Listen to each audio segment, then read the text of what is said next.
দাজ্জালের নাম তো আপনারা শুনেছেন। ভয়ঙ্কর ডেঞ্জারাস একটা ক্যারেক্টার। পৃথিবীর শুরু থেকে শেষ পর্যন্ত এর চেয়ে বড় ফিতনা আসেনি, আসবেও না। দাজ্জালের ফিতনা। সে তার এক চোখ থাকবে, আরেক চোখ এরকম বন্ধ থাকবে, এখানে লেখা থাকবে কাফারা। কোনোভাবেই তাকে দমানো যাবে না, হত্যা করা যাবে না। আল্লাহ নবী ঈসা আলাইহিস সালাম তাকে হত্যা করবেন। তো যে ব্যক্তি সূরা কাহাফ তেলাওয়াত করবে, সূরা কাহাফের প্রথম 10 আয়াত বিশেষ করে মুখস্থ রাখবে, আল্লাহ তাআলা উসিমা মিন ফিতনাতিদ দাজ্জাল, দাজ্জালের ফিতনা থেকে তাকে বাঁচাবেন। সূরা কাহাফের মধ্যে একটা শব্দ আছে ওয়ালিয়াতালাত্তাফ। যারা কোরআন পড়েছেন দেখে থাকবেন, না দেখলে আজকে বাসায় যে দেখবেন, একটা শব্দ আছে ওয়ালিয়াতালাত্তাফ। দেখবেন কোরআনের মধ্যে এই শব্দটা বোল্ড করা, মোটা কালি দিয়ে লেখা, bold. This is the middle of the holy Quran. এটা কোরআনের একেবারে মাঝখানে এই শব্দটা। এর আগে যত আয়াত, তারপরে ঠিক তত আয়াত। সুবহানাল্লাহি বিহামদিহি। This is the middle of the holy Quran, এবং এটা সূরা কাহাফের মধ্যে আছে ওয়ালিয়াতালাত্তাফ শব্দটা আপনারা দেখবেন। এবং এই সূরাটা নবুয়তির ৫ম বৎসরে নাজিল হয়েছিল, আবিসিনিয়াতে, হিজরতের পূর্বে। তখন সাহাবীদের উপর, মুসলিম সাহাবাদের উপর কঠিন অত্যাচার চলতেছিল, ভয়ঙ্কর ধরনের অত্যাচার। তো এই সূরাটা নাজিল করে আল্লাহ তাআলা আমাদেরকে সান্ত্বনা দিলেন এবং বুঝাতে চাইলেন এই অত্যাচার, এই জুলুমের শিকার শুধু তোমরাই হচ্ছ না, এর আগেও হয়েছে অনেকে।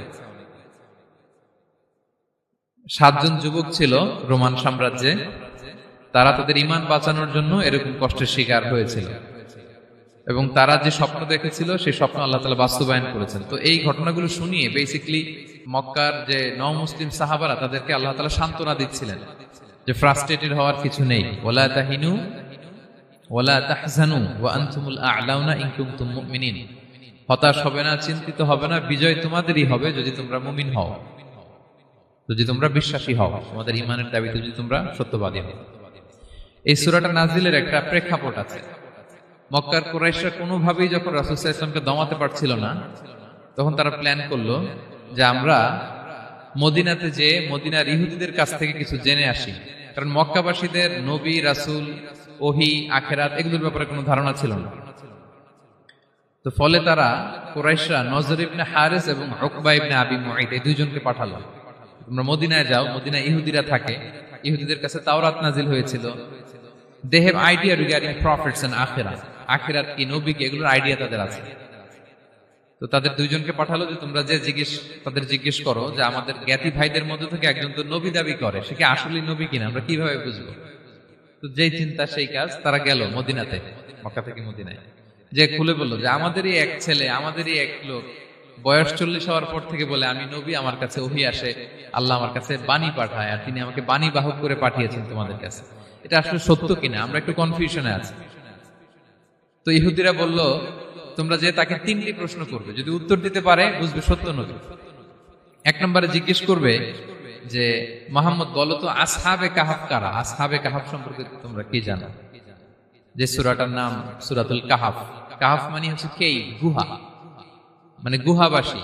7 জন যুবক এই গুহার ভিতরে আশ্রয় নিয়েছিল ঈমান বাঁচানোর জন্য। মুহাম্মদ তুমি যদি সত্য নবী হও বলো এই ঘটনাটা কি। 2 নম্বরে তাকে জিজ্ঞেস করবে জুলকারনাইন বাদশা সম্পর্কে কি জানে, সে কিছু জানে কিনা। 3 নম্বর তাকে জিজ্ঞেস করবে মা হুয়া রূহ, রূহ কি, যে রূহটা দেহে ঢুকলে মানুষ নড়ে চড়ে, প্রাণবন্ত একটা অ্যানিমেশন থাকে, এটা বের হয়ে গেলে সে ডেড বডি, লাশ হয়ে পড়ে থাকে। What is the origin of রূহ, স্পিরিট। এই 3টা প্রশ্নের উত্তর যদি জানে তাহলে আসলেই সে সত্য নবী। তারা এসে জিজ্ঞেস করলো মুহাম্মদ বলো আসহাবে কাহাফ কারা, বলো জুলকারনাইন কে, বলো রূহ কি। এই 3টা প্রশ্নের উত্তর যদি করতে পারো তাহলে বুঝবে তুমি সত্য নবী। রাসূল সাল্লাল্লাহু আলাইহি ওয়াসাল্লাম বললেন ঠিক আছে যাও, আগামীকাল উত্তর বলে দেব। তিনি ইনশাআল্লাহ বলতে ভুলে গেলেন।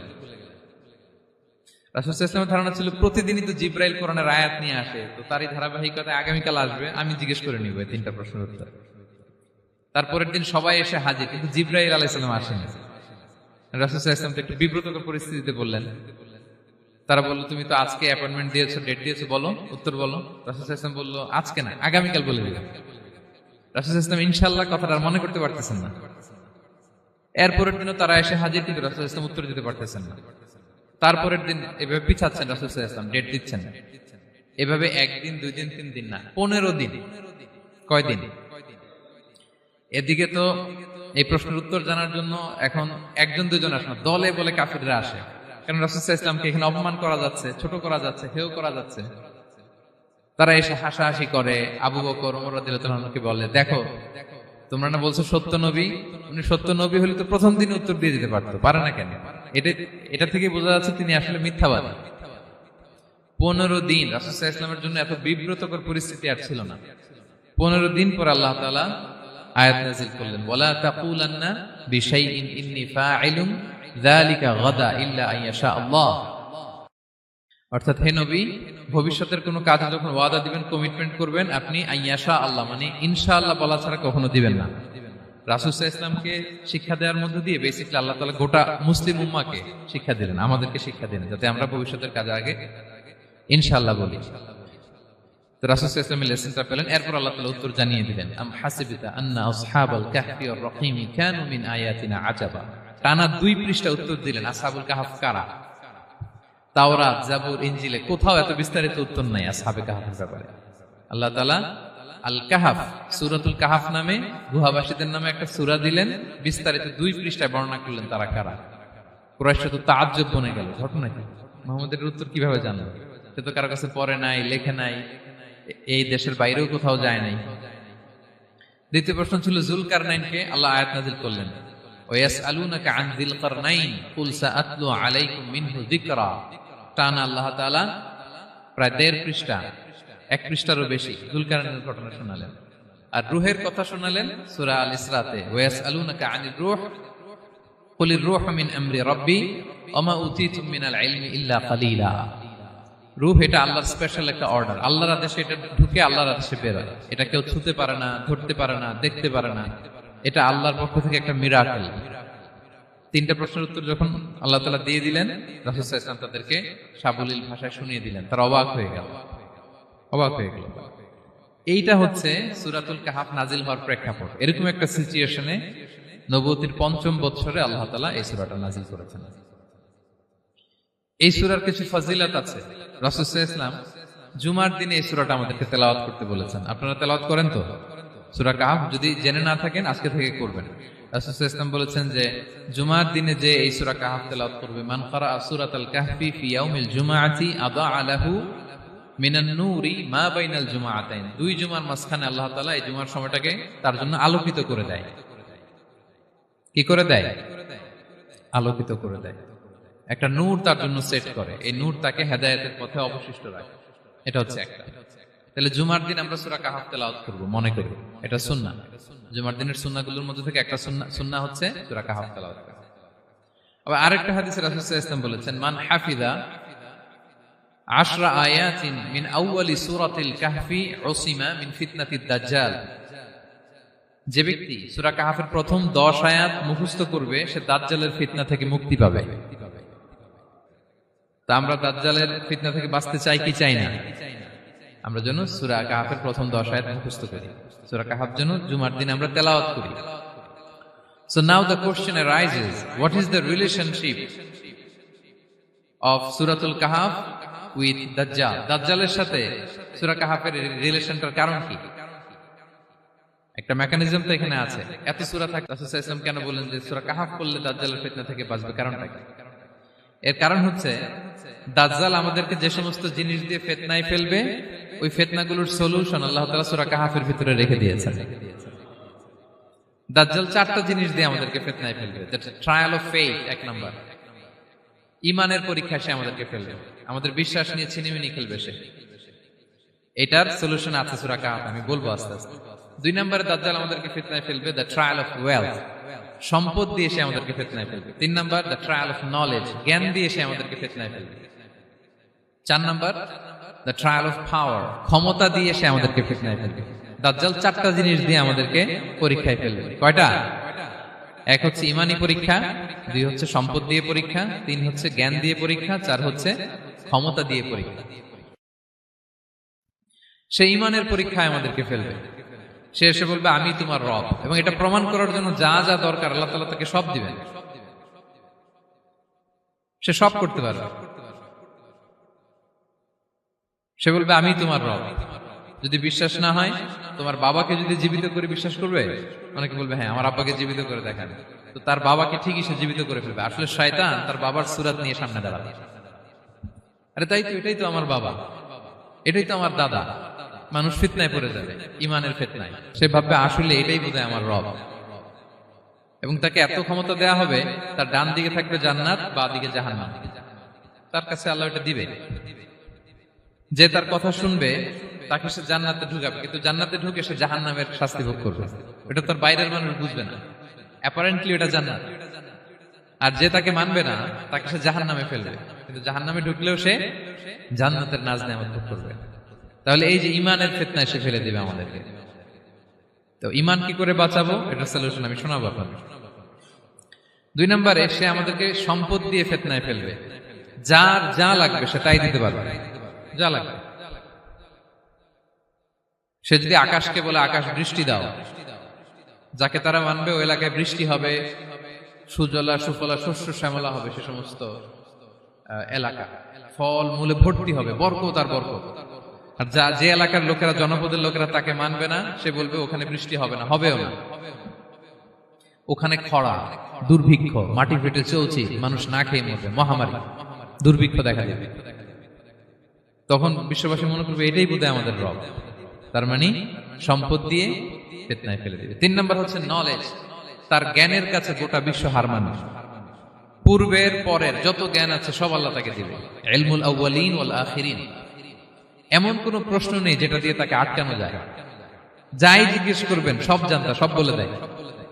ভবিষ্যৎবাণী বলে দিবে, বলবে আগামীকাল ওইখানে অমুক দেশে বোমা বিস্ফোরণ হবে, হবে ওইখানে, ওখানে দুর্ভিক্ষ হবে, হবে, ভূমিকম্প হবে, হবে। সে যা বলবে তাই হবে।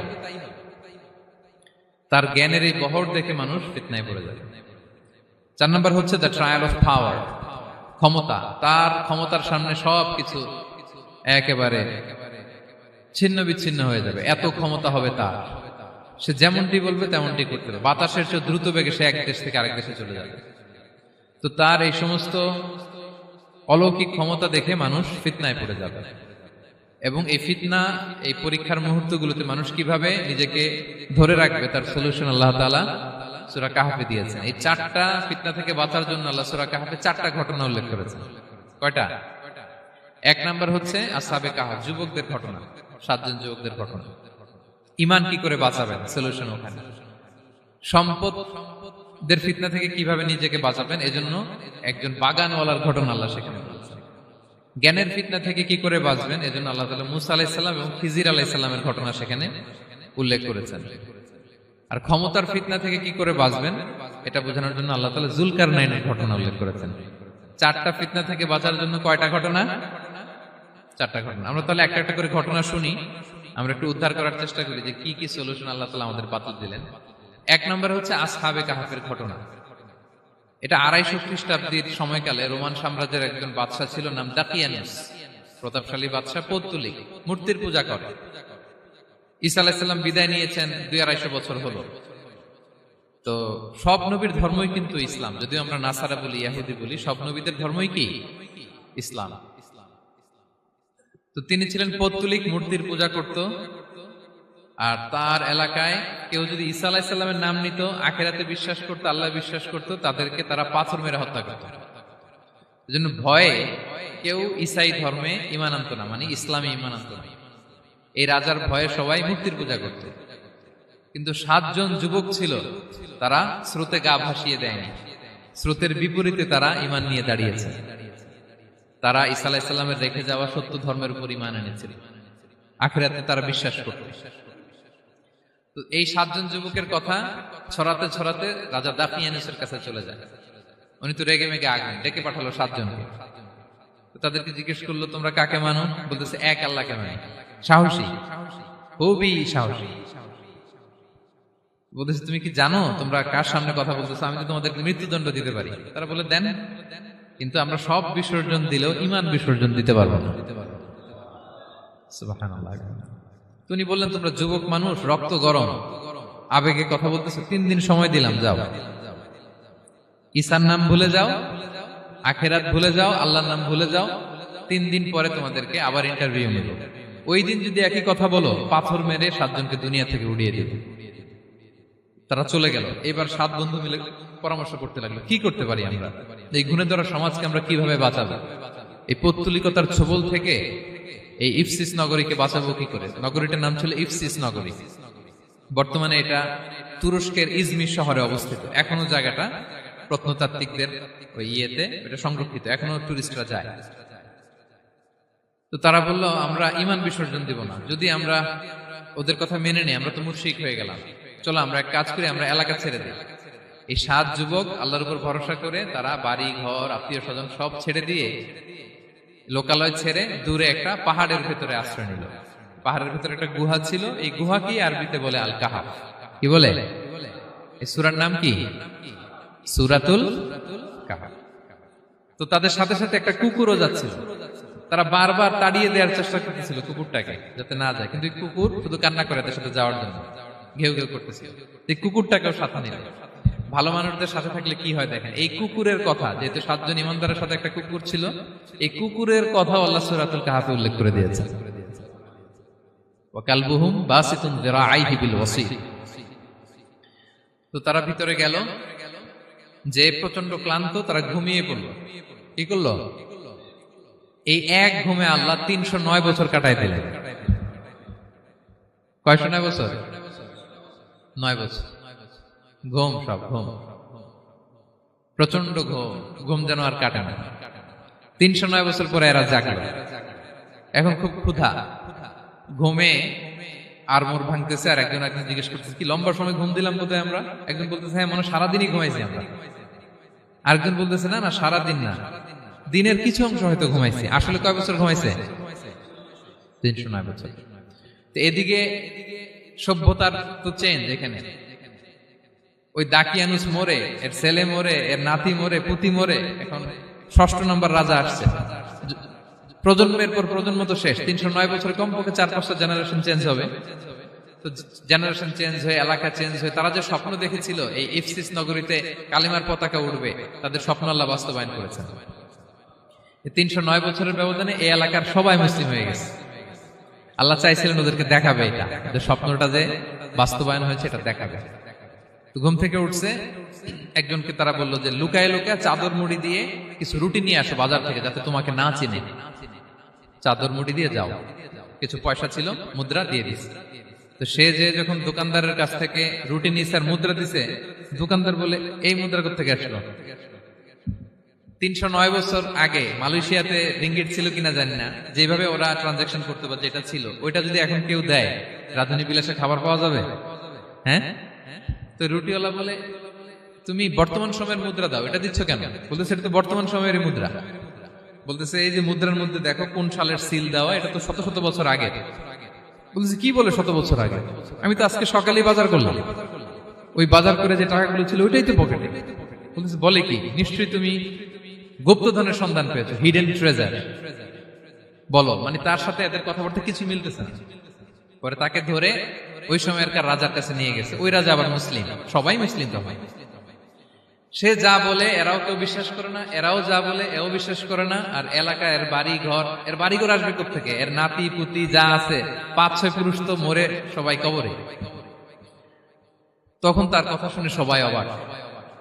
তো এটা মিলানোর জন্য তারা 309 বছর আগের দাকিয়ানুস বাদশার সরকারি যে নথিপত্র, ওই পুরাতন ছিঁড়া নথিপত্র তারা বের করলো। বের করে দেখে ঠিকই দাকিয়ানুস নামে এক বাদশা ছিল, আর অনেক শত শত বছর আগে মোস্ট ওয়ান্টেড 7 জন যুবক ছিল, যাদের ব্যাপারে এক্সিকিউশনের অর্ডার ছিল। এখন দেখে তারা অবাক। লম্বা ঘটনা আমি শর্ট করে বলতেছি। পরে সবাই মিলে তাকে সহ ওই গুহায় গেল। গুহায় যাওয়ার পরে সে বাকিদেরকে ডাকতে গুহার ভিতরে ঢুকলো। আল্লাহ তাআলা 7 জনকে ওইখানে মৃত্যু দিয়ে দিলেন। চিরকালের জন্য এই 7 জন ঘুমায় পড়লো। আর এলাকাবাসী, রাজা সহ এখানে তারা একটা মসজিদ নির্মাণ করলো। This is the story of আসহাবে কাহাফ। তো এলাকাবাসী যদিও মুসলিম হয়েছিল, কিন্তু আখিরাতের ব্যাপারে তাদের একটা সন্দেহ ছিল, যে আসলে মানুষ মরার পরে কি আবার জীবিত হবে? মৃত্যুবরণ করার পরে আবার মানুষ জীবিত হবে? তাদের মনের মধ্যে একটা সন্দেহ ছিল যে আসলে মারা গেলে মানুষ আবার উঠতে পারে। তাদের এই সন্দেহ দূর করার জন্য আল্লাহ তাআলা এই 7 জনকে 309 বছর ঘুম পাড়িয়ে আবার জীবিত করলেন। সুবহানাল্লাহ বিহামদিহি। তাহলে ঈমান কিভাবে বাঁচাতে হয় এটার প্রেরণা আমরা এই 7 যুবকের কাছ থেকে পাই। এখানে যেটা আমরা শিখি প্রিয় ভাইরা, 1 নম্বর লেসন হচ্ছে আমাদের গুড কোম্পানি লাগবে, রাইটাস পিপল, মানে আমাদের সার্কেলটা ভালো হইতে হবে। তাদের 7 জনের সার্কেলটা খুব ভালো ছিল, ফলে তারা বিপথে যায় না এবং তারা এমন শক্ত সিদ্ধান্ত নিয়েছে যে আল্লাহ তাআলা সেটাতে বরকত দিয়েছেন, গোটা সমাজকে আল্লাহ তাআলা চেঞ্জ করে দিয়েছেন। এটা হচ্ছে 1 নম্বর লেসন। আপনি ঈমান বাঁচাতে হলে আপনার সার্কেল ভালো লাগবে। খুঁজবেন যে এলাকায় যাবেন ওখানে নামাজি সার্কেল কারা আছে, ওখানে জ্ঞানী গুণী সার্কেল কারা আছে, ওখানে ভালো কাজ করতে চায়, একে অপরকে সহযোগিতা করে, কল্যাণের পথের যাত্রী কারা আছে খুঁজতে হবে আপনাকে। খুঁজে ওই সার্কেলে আপনি যুক্ত হবে, তাইলে ঈমান বাঁচানো যাবে। ক্লিয়ার? 2 নাম্বার হচ্ছে conflict between believers and disbelievers it's universal.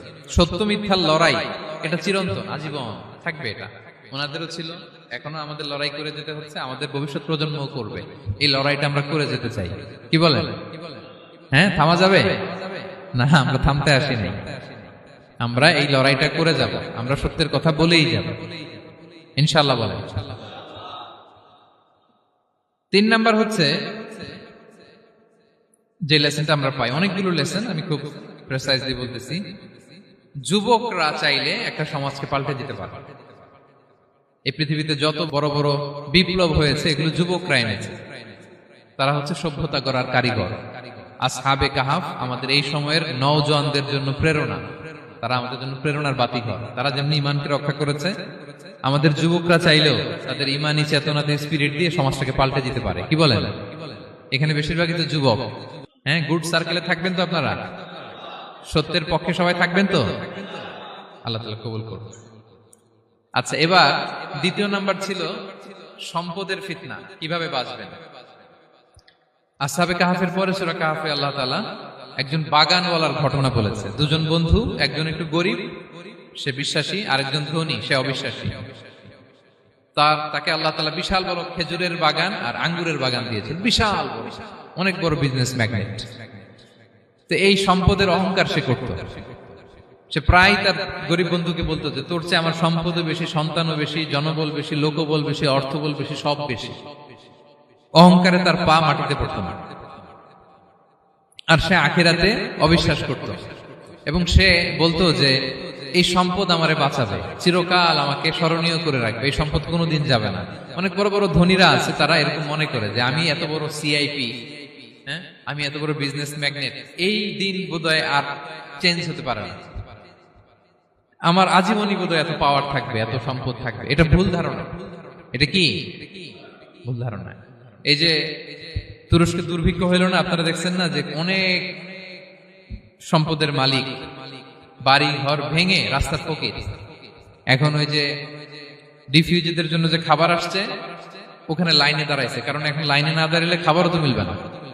1000 কোটি টাকার মালিক ছিল, ভেঙে চুরে সব শেষ। এখন রিলিফের নেওয়ার জন্য দুস্থদের কাতারে ওখানে দাঁড়াইছে, কারণ দাঁড়াইলেই কিছু খাবার পাওয়া যাবে, খিচুড়ি পাওয়া যাবে, তা না হলে তো খাবারটাও মিলবে না। এই যে বঙ্গবাজারে আগুন লাগলো আমাদের বাংলাদেশে, 20টা-25টা দোকান ছিল অনেকের যাদের অন্যান্য বিজনেস আছে তারা হয়তো সার্ভাইভ করতে পারতেছে, কিন্তু এমন অনেক ব্যবসায়ী ছিল সব শেষ, জ্বলে পুড়ে, তার টাকা পয়সা পুঁজি স্বপ্ন সব শেষ। তো ধনীকে গরিব বানাতে আল্লাহর 1 সেকেন্ডও লাগে না। ওই বিশাল প্রাসাদ থেকে টেনে ভাঙ্গা থালা হাতে দিয়ে রাস্তায় নামাইতে আল্লাহর কয় সেকেন্ড লাগে বলেন তো?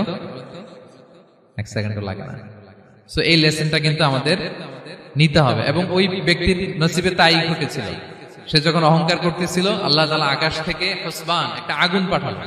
ওই আগুন এসে তার আঙ্গুরের বাগান, তার খেজুরের বাগান, বিশাল মাইলকে মাইল এই বাগান জ্বালিয়ে পুরো মুহূর্তের মধ্যে সারখার করে, এবং মুহূর্তের মধ্যে সে পথের ভিখারি, ফকির। এই ঘটনাটা এনে আল্লাহ তাআলা সম্পদশালীদেরকে রিমাইন্ডার দিলেন যে এই সম্পদের ফিতনায় তোমরা পড়ে যেও না। আমরা সম্পদশালী হলে বাস্তবতা অনেক সময় ভুলে যাই। সূরাতুল হুমাজাতে আল্লাহ তাআলা বলেন ইয়াহসাবু আন্না মালাহু আখলাদা। সম্পদশালীরা মনে করে এই সম্পদ আমাকে চিরকাল বাঁচিয়ে রাখবে, চিরকাল বোধহয় এই সম্পদ আমার হাতে থাকবে। না, এটা হাতের ময়লা, আজ আছে কাল নাই, যে কোনো সময় চলে যেতে পারে। এটা হচ্ছে ম্যাটেরিয়ালিস্টিক আউটলুক, বস্তুবাদী চিন্তা থেকে এই আমাদের ধনী ভাইদের এই সমস্যাটা হয়।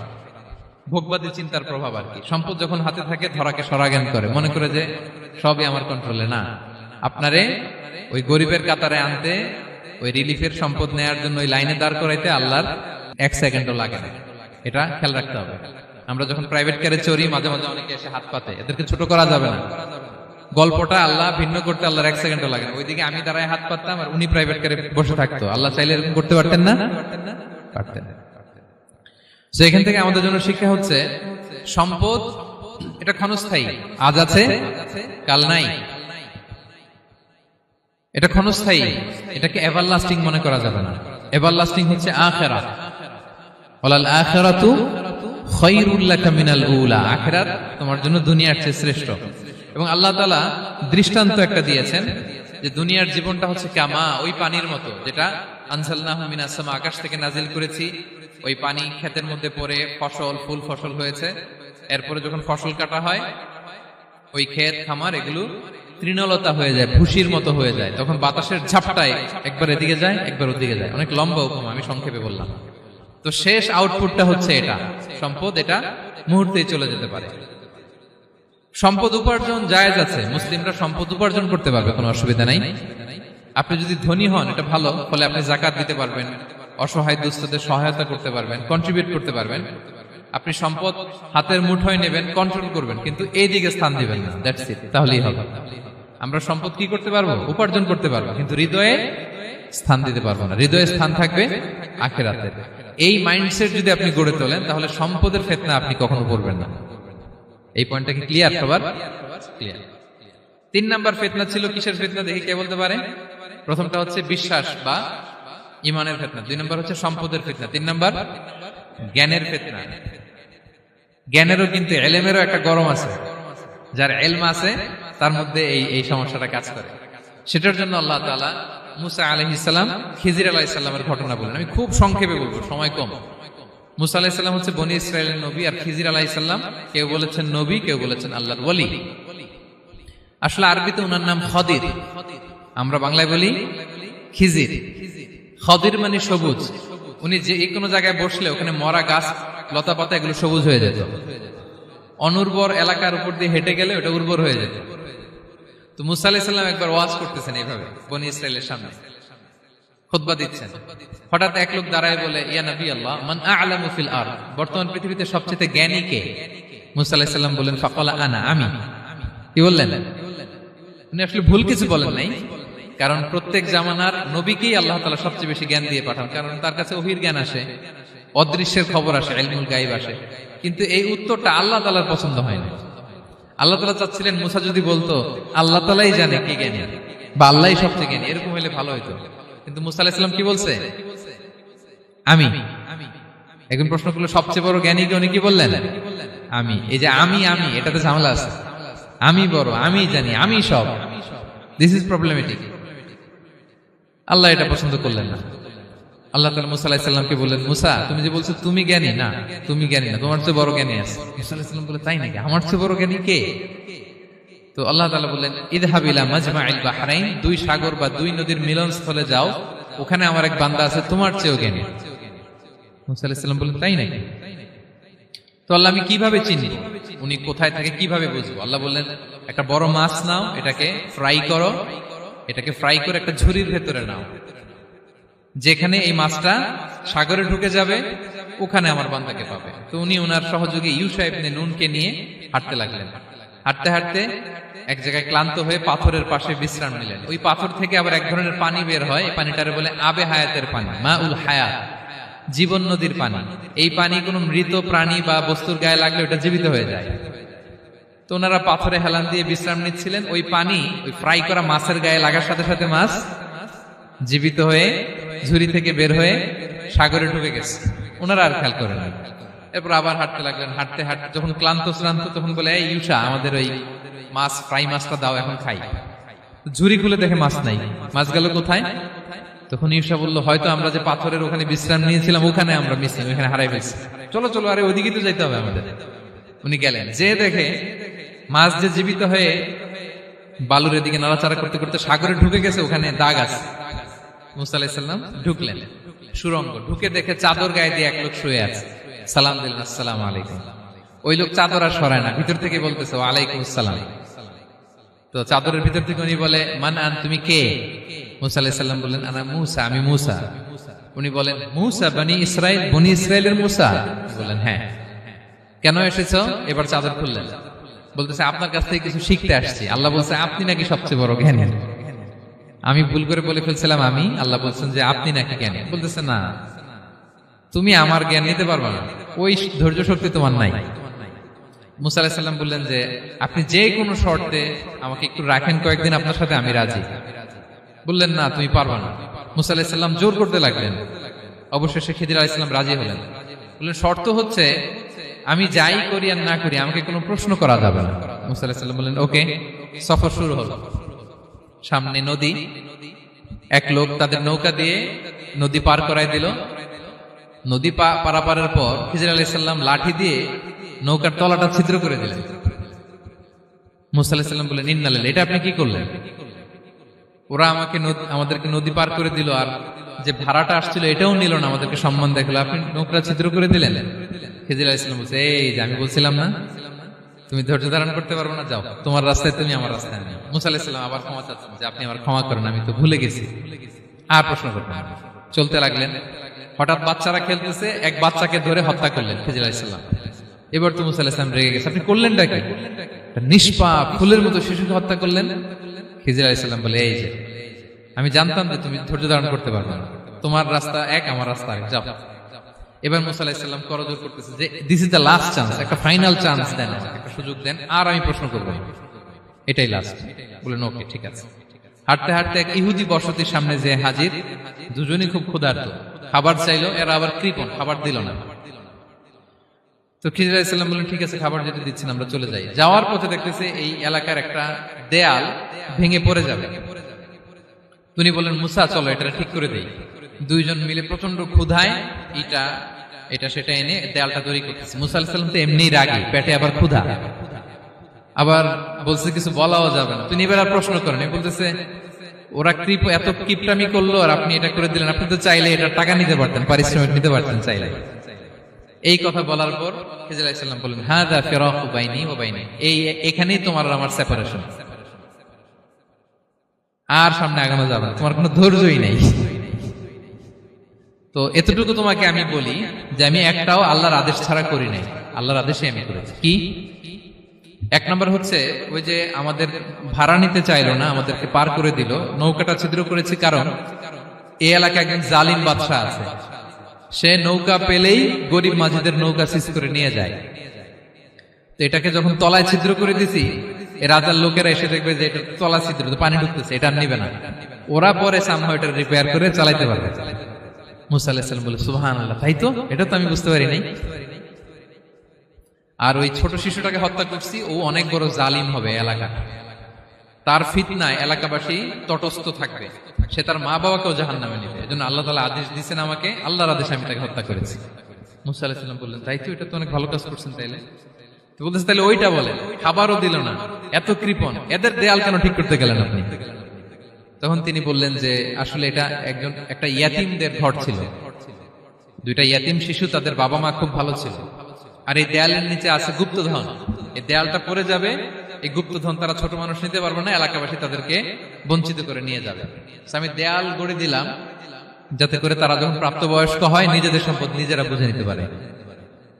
সুবহানাল্লাহ বিহামদিহি। মুসা আলাইহিস সালাম বলে তাই তো, এগুলো তো আমি বুঝতে পারি নাই। তো এই ছিল খুব সংক্ষিপ্ত পরিসরে মুসা আলাইহিস সালাম খিজির আলাইহিস সালামের ঘটনা। তো রাসূল সাল্লাল্লাহু আলাইহি ওয়াসাল্লাম বুখারীতে একটা চমৎকার কথা বলেছেন, তিনি বলেছিলেন ওয়াদিদনা আন্না মুসা সাবার হাত্তা ইউকাসসা আলাইনা মিন আমরিহিমা। রাসূল সাল্লাল্লাহু আলাইহি ওয়াসাল্লাম বলেছিলেন ইস, আমার ভাই মুসা যদি আরেকটু ধৈর্য ধরতো তাহলে আরো কিছু অজানা তথ্য আমরা জানতে পারতাম। এখান থেকে, এই ঘটনা থেকে আমরা কি শিখলাম? প্রথম যেটা আমরা শিখলাম, জ্ঞান নিয়ে বড়াই করতে নেই, ঠিক কিনা? জানার কোনো শেষ নেই, জাননেওয়ালার উপরও জাননেওয়ালা আছে, জ্ঞানীর উপরও জ্ঞানী আছে। আপনি কিছু জেনেই মনে করবেন না আমি সব জানি, আপনার চাইতেও বেশি জ্ঞানী অনেকে আছে।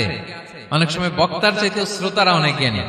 হয়তো এখানে এমন অনেক জ্ঞানী লোক আছে যার ধারে কাছেও আমরা কেউ নেই, হতে পারে। সো আমি সব জানি, এটা ভুল, এটা শয়তান বলে। এটা কে বলে? শয়তান বলে। আবু নাওয়াস একটা কবিতা লিখেছেন, ওয়াকুল লিমান ইয়াদঈ ফিল ইলমি ফালসাফাতান হাবাসতা শাইআন ওয়া গাবাত আনকা আশিয়াউ। কেউ যদি বলে আমি সব জানি, তুমি তাকে বৃদ্ধাঙ্গুলি দেখিয়ে বলো আপনি কিছুই জানেন না, আপনি অল্প কিছু জেনেছেন, জানার এখনো অনেক বাকি। তাহলে মুসা আলাইহিস সালামের এই ঘটনা জিজ্ঞেস করা হলো কে জ্ঞানী, উনি বললেন আমি জ্ঞানী। এরকম কি আমরা কখনো বলবো না? সবচাইতে বড় জ্ঞানী কে? ওয়া ফাওকা কুল্লি যী ইলমিন আলিম, সবচাইতে বড় জ্ঞানী আল্লাহ তাআলা। সো জ্ঞান নিয়ে আমরা অহংকার করব না। 2 নম্বর যে শিক্ষাটা আমরা পাই, ওই যে নৌকা দিয়ে পারাপার হচ্ছিল, তখন একটা চড়ুই পাখি এসে সাগরের মধ্যে মুখ দিয়েছিল। তো খিজির আলাইহিস সালাম বললেন, মুসা তুমি কি চড়ুই পাখিটা দেখতে পাচ্ছ? হ্যাঁ দেখতে পাচ্ছি। চড়ুই পাখিটা যে সাগরে মুখ দিয়ে দেখতে পাচ্ছ? হ্যাঁ দেখতে পাচ্ছি। তখন খিজির আলাইহিস সালাম বললেন, চড়ুই পাখিটা সাগরে মুখ দিয়ে পানি খাওয়ার পরে চড়ুই পাখির ঠোঁটে বা চঞ্চুতে যতটুকু পানি লেগে আছে, এই পানিটা হচ্ছে তোমার আমার এবং মহাবিশ্বের আমাদের সকলের জ্ঞান, আর এই মহাসাগরের সকল পানি হচ্ছে আল্লাহ তাআলার জ্ঞান। আল্লাহ তাআলা বলেছেন, ওমা উতিতু মিনাল ইলমি ইল্লা কালিলা, আমি তোমাদেরকে একেবারে অল্প জ্ঞান দিয়েছি, একেবারে অল্প। এই রহস্যে ঘেরা এই মহাবিশ্বের অনেক কিছু আমাদের অজানা। প্রিয় ভাইরা, আমরা অনেক কিছু জানি না, আমাদের এই লিমিটেড নলেজ এগুলো ধরে না, তারপর আমরা জ্ঞানের বড়াই করি। আপনারা উপমাটা বুঝতে পারছেন? একটা নৌকা থেকে চড়ুই পাখি ঠোঁট দিয়ে পানি খাচ্ছে, পানি খাওয়ার পরে স্বভাবতই চড়ুই পাখির ঠোঁটে একটু পানি তো লাগবে।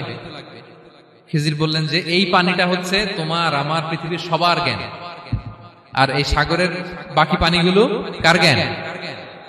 এবার বুঝতে পারছেন আল্লাহ তাআলার জ্ঞানের পরিধি। আমরা জ্ঞান নিয়ে যেন কখনো কি না করি, বড়াই না করি। জ্ঞান 2 ধরনের, একটা বাহ্যিক জ্ঞান, একটা অন্তর্নিহিত জ্ঞান। External knowledge, internal knowledge. আমরা যখন কোরআন হাদিস পড়ি আমাদের বাহ্যিক জ্ঞান অর্জন হয়। কোরআন হাদিস পড়লেই আপনি জ্ঞানী হয়ে যান। এটা কোরআন হাদিস পড়তে হয়, এটা ডাইজেস্ট করতে হয়, এটার উপর আমল করতে হয়। এই জ্ঞান অর্জন শেষে এরপরে আল্লাহর প্রিয় বান্দাদেরকে আল্লাহ অন্তরে ইলমের নূর দেন, ইলহাম দেন। That is the knowledge, that is the pure knowledge. আপনি হাফেজের কোরআন হয়ে ভাবেন না আপনি সব জানেন, আপনি বুখারী মুখস্থ করে ভাবেন না সব জানেন। এই সব জ্ঞান অর্জন করার পরে ইলমের নূর হাসিল হয়, সেটা আল্লাহ সবারে দেয় না। সো এই অন্তর্নিহিত জ্ঞান, দূরদৃষ্টি, farsightedness, that is the pure knowledge. এটার জন্য বছরের পর বছর, যুগের পর যুগ সাধনা করতে হয়। সেটার জন্য এই জ্ঞান অর্জনের জন্য 3টা জিনিস করতে হয় ইলমের নূর অর্জনের জন্য। কয়টা? 1 হচ্ছে বিনয়, 2 হচ্ছে সফর, 3 হচ্ছে সবর। আবার বলি, 1 হচ্ছে বিনয়, 2 হচ্ছে সফর, 3 হচ্ছে সবর।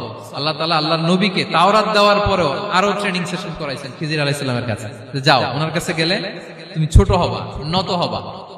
জ্ঞান যদি আমি নিতে চাই আমাকে ছোট হইতে হবে। ধরেন একটা গ্লাস থেকে একটা খালি গ্লাসে পানি ঢালবো, তো যেটাতে নেওয়া হবে এটা উপরে থাকলে হবে? যেই গ্লাসটার মধ্যে পানি আছে এটা উপরে থাকবে, ওইটা ব্ল্যাঙ্ক গ্লাসের মধ্যে পড়বে। আপনি নলেজ ইলম নিতে চাইলে আপনাকে নিচে থাকতে হবে, উনি উপরে থাকবে। আপনার শায়েখ আপনাকে দিবে, আপনার উস্তাদ আপনাকে দিবে, আপনার মুর্শিদ আপনাকে দিবে। বুঝতে পেরেছেন? তাহলে আমাদেরকে হাম্বলনেস লাগবে। শিখতে হইলে হাম্বল হইতে হয়, বিনয়ী হইতে হয়। আচ্ছা, 2 নাম্বার সফর করতে হয়। এটা আল্লাহ মুসা আলাইহিস সালামকে দিয়ে করাইছেন, যাও পিছে পিছে উস্তাদের পিছে পিছে ঘুরো। তো এজন্য সফর করতে হয়। এখন ঘরে বসে অনেক কিছু জানা গেল, উস্তাদের সান্নিধ্য লাগে, সফর করতে হয়। আমাদের ক্লাসিক আলেমরা হাদিস কালেকশনের জন্য শহরকে শহর সফর করতেন। এখনো আমাদের আলেমরা দেওবন্দে যায়, মিশরে যায়, মদিনায় যায়। এখানকার মালয়েশিয়ান স্টুডেন্টরাও দেশে বিদেশে যে নলেজ অর্জন করে। সফর আপনাকে লাগবে।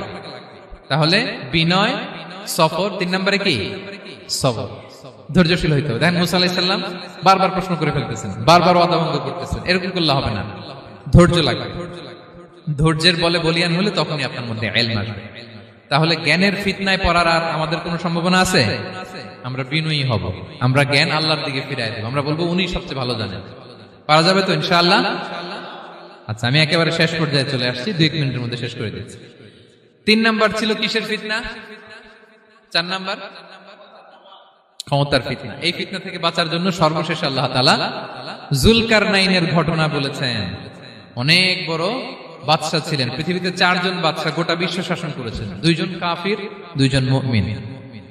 কাফির একজন হচ্ছে নমরুদ, যিনি ইব্রাহিম আলাইহিস সালামকে আগুনে ফেলেছিলেন। আরেকজন হচ্ছে বখতে নাসার, যাকে ইংরেজিতে বলে নেবুচারনেজার দ্য সেকেন্ড, দ্বিতীয় নেবুচারনেজার। তারা কোনো নির্দিষ্ট এরিয়ার বাউন্ডারির বাদশা না, গোটা বিশ্বের বাদশা ছিলেন। এই 2 জন কাফির। আর 2 জন বাদশা ছিলেন গোটা বিশ্বকে শাসন করেছেন, তারা ছিলেন মুমিন। একজন হচ্ছে সুলাইমান আলাইহিস সালাম, আল্লাহর নবী। আরেকজন হচ্ছে যুলকারনাইন, গোটা বিশ্ব শাসন করেছেন, প্রাচ্য থেকে পাশ্চাত্য সব জায়গায় তিনি গিয়েছেন, ইসলামের বাণী প্রচার করেছেন, জালিমদেরকে শায়েস্তা করেছেন।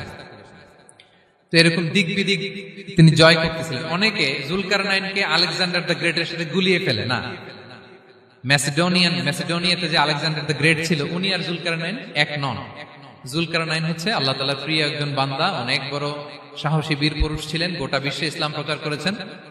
করতে করতে করতে করতে অনেক বড় ঘটনা, আমি সব শেষের ঘটনাটা বলি। উনি জর্জিয়া, বর্তমান যে জর্জিয়ার তিবলিসি এরিয়া, এখানে এসে একটা এলাকার সন্ধান পেলেন, যারা ওনাকে এসে বলল যে এখানে একটা জঙ্গলি গ্রুপ আছে যাদের নাম ইয়াজুজ মাজুজ, তারা এসে আমাদের উপর হামলা করে। হে জুলকারনাইন, আমরা আপনাকে ট্যাক্স কালেক্ট করে দিচ্ছি, আপনি তাদের মাঝে আর আমাদের মাঝে একটা প্রাচীর তৈরি করে দেন। আপনারা ইয়াজুজ মাজুজের নাম শুনেছেন না? ইংরেজিতে বলে গগ ম্যাগগ। নূহ আলাইহিস সালামের 4 সন্তান ছিল, হাম, সাম, ইয়াফাস, কানাআন। এই ইয়াফাসের বংশধর হচ্ছে ইয়াজুজ মাজুজ, জঙ্গলি, হাজার হাজার শুধু বংশ বিস্তার করে। তারা এসে লোকালয়ে মানুষের উপর আক্রমণ করে, তাদের গবাদি পশু এগুলো ছিনিয়ে নেয়, ফলমূল খেয়ে ফেলে। তো জুলকারনাইন বাদশার কাছে যখন বিচার দেওয়া হলো, উনি বললেন ঠিক আছে, তোমাদের ট্যাক্স দেয়া লাগবে না, তোমরা শারীরিক পরিশ্রম করে আমাকে সাহায্য করো। তো উনি বর্তমানে হচ্ছে এক পাশে কৃষ্ণ সাগর, ব্ল্যাক সি, আরেকদিকে কাস্পিয়ান হ্রদ বা কাস্পিয়ান সাগর, এর মাঝখানে 1200 কিলোমিটার লম্বা মাউন্টেন রেঞ্জ, পাহাড়ি এরিয়া, আপনারা গুগলে দেখবেন। এইখানে 2 পাহাড়ের মাঝখানে ফাঁকা জায়গায় তিনি বড় বড় লোহার পাত প্রথিত করলেন, গেড়ে দিলেন। এরপরে তামা, সীসা গালিয়ে বিশাল একটা ওয়াল তৈরি করলেন। এটা জুলকারনাইন উনার বানানো ওয়াল বা ড্যাম, প্রাচীর। এখন আর ইয়াজুজ মাজুজ আসতে পারে না, ওরা আর আসতে পারে না। ওরা প্রতিদিন এটা ভাঙার চেষ্টা করে, কিন্তু ভাঙতে ভাঙতে আরেকটু ভাঙলেই ভেঙে যাবে। ওরা বলে আগামীকাল ভেঙে ফেলবে, ইনশাল্লাহ বলতে ভুলে যায়। এজন্য এরপরের দিন এসে দেখে আবার এটা আগের মতো হয়ে আসছে। কিয়ামতের আগ দিয়ে ওদের মধ্যে এই ইনশাআল্লাহর প্রেরণা আসবে। তাদের একজন বলে উঠবে, আগামীকাল ইনশাআল্লাহ আমরা এটা ভেঙে খান খান করে দেব, ঠিকই ভেঙে ফেলবে। তখন তারা ভেঙে চুরে কুটি কুটি ইয়াজুজ মাজুজের দল এসে হামলে পড়বে। সামনে পড়বে তাবারিয়া সাগর, একদল এসে তাবারিয়া সাগর এমন ভাবে খাবে, এই দল যাওয়ার পরে আরেক দল এসে এখানে যে সাগরে যে পানি ছিল এটা কল্পনাই করতে পারবে না। তারা পৃথিবীতে ফিতনা ফাসাদ করবে। ঈসা আলাইহিস সালাম তখন আসবেন, দোয়া করবে আল্লাহ তাআলার কাছে মুমিনরা, একটা মহামারী দিবে আল্লাহ তাআলা ইয়াজুজ মাজুজের মধ্যে, ওরা মরে যাবে সব। এরপর বিশাল এক পাখি এসে তাদেরকে আল্লাহর মর্জি মাফিক এমন এক জায়গায় ফেলে আসবে, কেউ জানবে না। তো তারা যে পচে গলে মাটির সাথে মিশেছিল, এই গলিত লাশ থেকে মাটি খুব উর্বর হয়ে যাবে। এরপর আল্লাহ তাআলা পৃথিবীর মধ্যে বারাকা দিবেন, কিছু রোপণ করলে তাড়াতাড়ি ফুলে ফেপে বড় বড় ফলমূল হচ্ছে। তো এটা কিয়ামতের আলামতের অন্য কোনো আলোচনায় হয়তো আমরা বলবো। তো জুলকারনাইন তিনি বিশাল এখানে প্রাচীর তৈরি করে দিয়েছিলেন, এবং প্রাচীর তৈরি করে দিয়ে তাদেরকে বলেছিলেন যে যতদিন আল্লাহ তাআলা চাইবেন এটা থাকবে, এবং যেদিন আল্লাহ তাআলার আদেশ আসবে এটা ভেঙে খান খান হয়ে যাবে। তার মানে দেখেন, এত পাওয়ারফুল, এত শক্তিশালী, এত ক্ষমতাধর হওয়ার পরেও তিনি তার ক্ষমতাকে কার দিকে ফিরিয়ে দিয়েছেন? যে আল্লাহ যতদিন চাইবে এই প্রাচীর টিকে থাকবে, যেদিনই আল্লাহ তাআলার আদেশ আসবে এই প্রাচীর ভেঙে খান খান হয়ে যাবে। সো আমরা ক্ষমতার দেখা পেলে, চেয়ার একটা পেলে, আমরা যেন জালিম হয়ে না উঠি, এটা হচ্ছে এখান থেকে শিক্ষা। আমরা যেন জুলুম না করি। উনি সম্পদের মালিক ছিলেন, ক্ষমতার মালিক ছিলেন, কিন্তু উনি যে আল্লাহর বান্দা এটা ভুলে যান নাই। আমরা যখন ক্ষমতাশীল হই, আমরা যখন প্রধানমন্ত্রী হই, আমরা যখন প্রেসিডেন্ট হই, আমরা যখন পাওয়ারফুল হই, আমাদের সবচেয়ে বড় পরিচয় যে আমরা আব্দুল্লাহ, আল্লাহর গোলাম, এটা আমরা ভুলে যাই। আমাদের আসল পরিচয় কি? আমরা আল্লাহর গোলাম। আমরা যে আল্লাহর গোলাম, এই চিন্তাটা, এই সেন্সটা যদি আমাদের মাথায় থাকে, তাহলে ক্ষমতা আমাদেরকে দাম্ভিক বানাতে পারে না, আর ওই ক্ষমতা আমাদেরকে ফিতনায়ও ফেলবে না। তাহলে সম্মানিত সুধী, দাজ্জাল কয়টা জিনিস দিয়ে আমাদেরকে ফিতনায় ফেলবে? 4টা। দ্য ট্রায়াল অফ ফেইথ, ইমানের পরীক্ষা; দ্য ট্রায়াল অফ ওয়েলথ, সম্পদ দিয়ে পরীক্ষা; দ্য ট্রায়াল অফ নলেজ, জ্ঞানের পরীক্ষা; দ্য ট্রায়াল অফ পাওয়ার, ক্ষমতার পরীক্ষা। আর ইমানের পরীক্ষায় উত্তরণের জন্য আল্লাহ তাআলা আমাদেরকে এই সূরায় আসহাবে কাহফের ঘটনা শুনিয়েছেন, যে 7 জন যুবক তারা তাদের ইমানকে হেফাজত করেছিল। সম্পদের ফিতনা থেকে বাঁচানোর জন্য আল্লাহ তাআলা আমাদেরকে এক বাগানওয়ালার কাহিনী জানিয়েছেন, যে সম্পদ পেয়ে তোমরা দাম্ভিক হয়ে যাও না, এটা আজ আছে কাল থাকবে না। জ্ঞানের পরীক্ষা থেকে আমাদের মুক্তির জন্য আল্লাহ তাআলা অনেক বড় করে আল্লাহ নবী মুসা আলাইহিস সালাম এবং খিজির আলাইহিস সালামের ঘটনা শুনিয়েছেন, আমাদের বুঝিয়েছেন যে আমাদেরকে বিনয়ী হতে হবে, জ্ঞানের জন্য সফর করতে হবে এবং সবর করতে হবে। সব শেষে আল্লাহ তাআলা ক্ষমতার ফিতনা থেকে বাঁচানোর জন্য ক্ষমতাধর, আমরা তো একটা দেশের মালিক হই এখন, অমুক দেশের প্রেসিডেন্ট, অমুক দেশের প্রধানমন্ত্রী, উনি গোটা বিশ্বের প্রতাপশালী রাজা ছিলেন জুলকারনাইন। তারপরেও উনি যে আব্দুল্লাহ, উনি যে আল্লাহর গোলাম, এটা তিনি ভুলে যাননি। তাহলে এইভাবে যদি আমরা এই ফিতনাগুলো থেকে বাঁচার চেষ্টা করি, তাহলে এই ফিতনা থেকে আমরা বেঁচে থাকতে পারবো। এবং দাজ্জাল যদি এই মুহূর্তেও আসে, সে আমাদেরকে বিভ্রান্ত করতে পারবে না। পারবে? পারবে না ইনশাআল্লাহ। ইনশাআল্লাহ বলেন। আর ভবিষ্যতের সব কাজের আগে আমরা সবসময় কি বলবো? মনে থাকবে সবার? আল্লাহ তাআলা আমাদের সবাইকে কথাগুলো বোঝার ও আমল করার তৌফিক দান করুক। হাযা মা ইনদি ওয়াল ইলমু ইনদাল্লাহ আলাইহি তাওয়াক্কালতু ওয়া ইলাইহি উনীব। ওয়াসসালামু আলাইকুম ওয়া রাহমাতুল্লাহি তাআলা ওয়া বারাকাতুহু।